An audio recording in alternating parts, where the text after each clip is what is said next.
I've always perceived that my obligation is to serve. At that point, I was served my country, and today I still feel that my service is to the local community of the city of Brea. Out of high school, I enlisted in the United States Navy during the Vietnam conflict and served 4 years in the military. 3 years of those were 2 tours in Vietnam. I try to reach out to and find Hispanics of quality and appoint them onto committees if possible, or to mentor them. That is an obligation that I have with my ethnicity. But as far as a Latino agenda, I would like to think that our agenda is an American agenda that will reach across the board and, again, raise all ships. Well, I like this organization to be the go-to organization, that these newly electeds would say, ipso facto, I'm elected, this is the organization that I need to be part of, not that I choose to be part of, but need to be part of, that if I want to have a long career in this industry, i.e. political, then I need to be there. This should be the organization that you just become part of it the minute that you're elected. Integrity is what you'll do when nobody's watching you.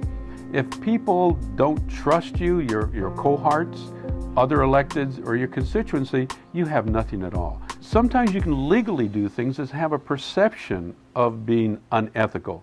And that is usually what will get most electeds in trouble. They seem to be able to stay out of trouble, a lot of them, legally, but the perception. If you get tainted with the perception of having done something unethical, that'll stay with you the entire career. I believe those things have always happened. So it's not new to the Latino community. We're not more suspect than anybody. The only difference is we're high profile. These are the years that we're getting into office, and there's a lot of naysayers about the quality of Latinos that are there. So we have a tendency to be high profile.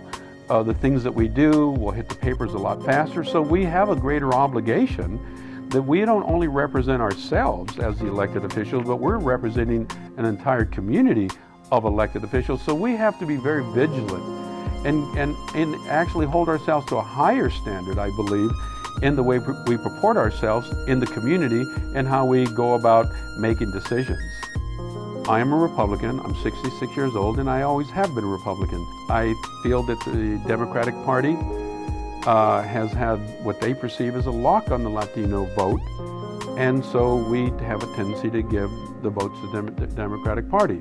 The Republican Party, my party, on the opposite end, feels that all the Latinos are going to be voting Democratic, so there's no reason to do anything for them. There's an old saying that you're either at the table or you're on the menu. And I don't believe that we're at the table, we're only on the menu at this particular point. And so I think that we need to be a little bit more concerned as to political affiliation and make sure that the parties come after us for our vote and that they understand what our issues are and make us part at the table as opposed to being on the menu.